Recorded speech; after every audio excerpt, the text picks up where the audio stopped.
les religions ont ce lieu de pèlerinage. Dans le cas de la religion catholique, ils sont trois: Terre Sainte, Rome et la cathédrale de Saint-Jacques de Compostelle. Mais faisons un peu d'histoire. Jacques, avec son frère Jean l'Évangéliste, a été parmi les premiers à suivre dans son chemin à Jésus, tout comme Pierre. À la mort de Jésus, Jacques a décidé d'aller vers les terres que nous connaissons aujourd'hui comme Espagne.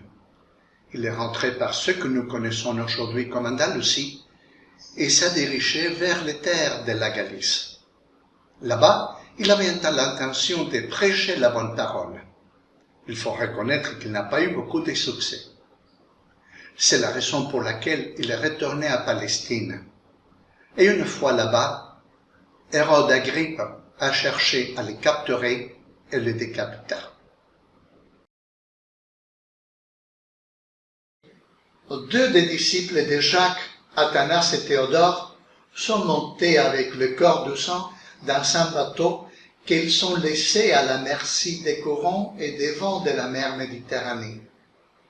Le bateau a traversé le détroit de Gibraltar et est venu faucher sur une plage galicienne.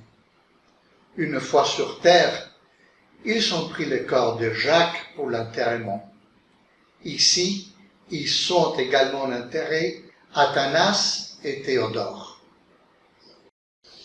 Un pèlerin du nom de Pelayo, qui a traversé ce lieu 800 ans plus tard, a vu des étoiles qui indiquaient le chemin d'une colline dans laquelle il y avait une sorte de feu follet, ceci accompagné des chants des singes.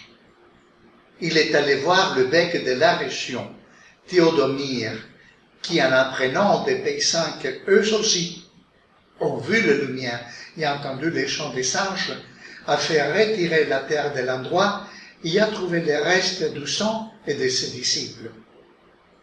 Il a immédiatement informé au roi des Asturies, Alphonse II. Le roi Alphonse lui-même a marché depuis Obiède, où se trouvait la capitale, jusqu'à l'endroit où la découverte avait été faite, pour donner le crédit de la découverte, et a fait construire une église dans ce lieu saint. Plus tard, les différents rois agrandiront et enrichiront l'église en question jusqu'à qu'elle devienne la cathédrale que nous connaissons aujourd'hui. Immédiatement après le pèlerinage d'Alphonse II, des autres croyants sont venus visiter l'endroit et le Campus Stellae, champ des étoiles que Pelayo a vu, a donné naissance à Compostelle, Saint-Jacques de Compostelle. La première église a donné naissance à un établissement humain qui est progressivement devenu la ville florissante que nous connaissons aujourd'hui.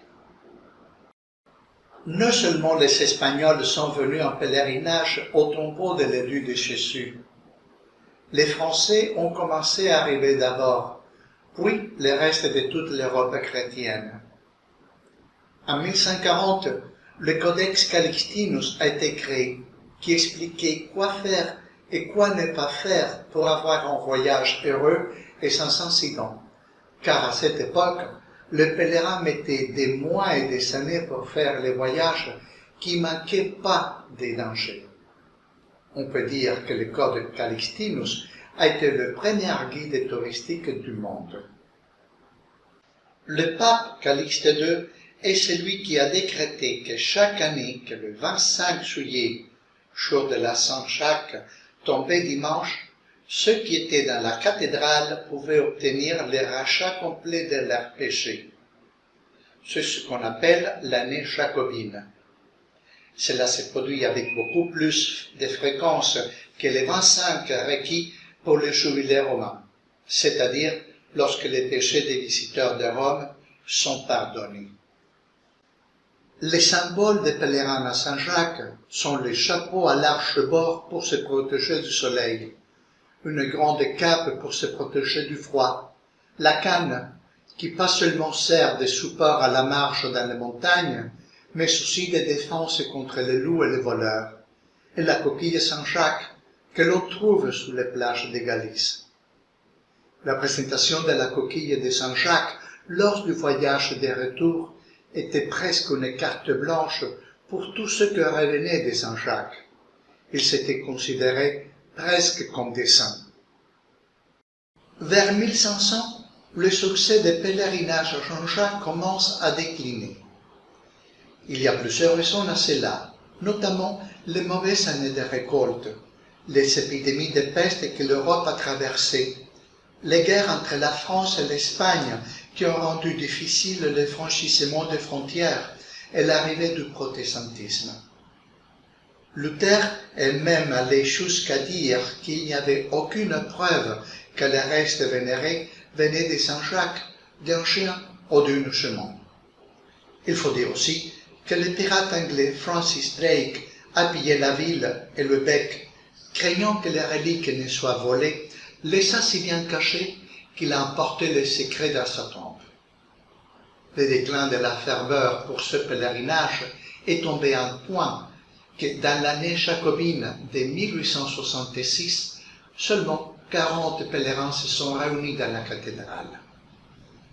À l'occasion des importants travaux de réparation effectués dans la cathédrale en 1869, les restes de l'apôtre ont été retrouvés, ce que le pape Léon XIII a annoncé au monde avec une très grande joie. Il a fallu attendre la fin de la Deuxième Guerre mondiale pour qu'il y ait une résurgence de l'intérêt des pèlerins à revisiter le tombeau de Saint-Jacques.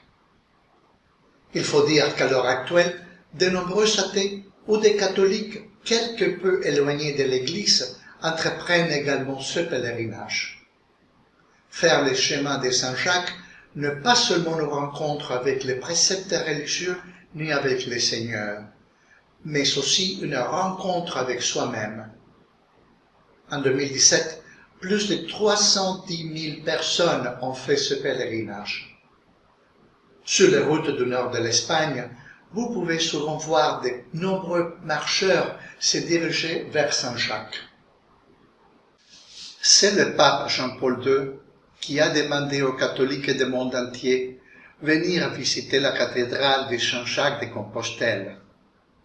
Puis, les autorités se sont fait écho de cet appel, et en 1987, le Conseil de l'Europe a déclaré ce chemin premier itinéraire culturel de l'Europe. Plus tard, en 1985, l'UNESCO a déclaré ce même chemin comme patrimoine universel de l'humanité. Si mon émission vous a plu, je vous prierai de bien vouloir vous abonner tout en faisant clic dans la petite cloche. Merci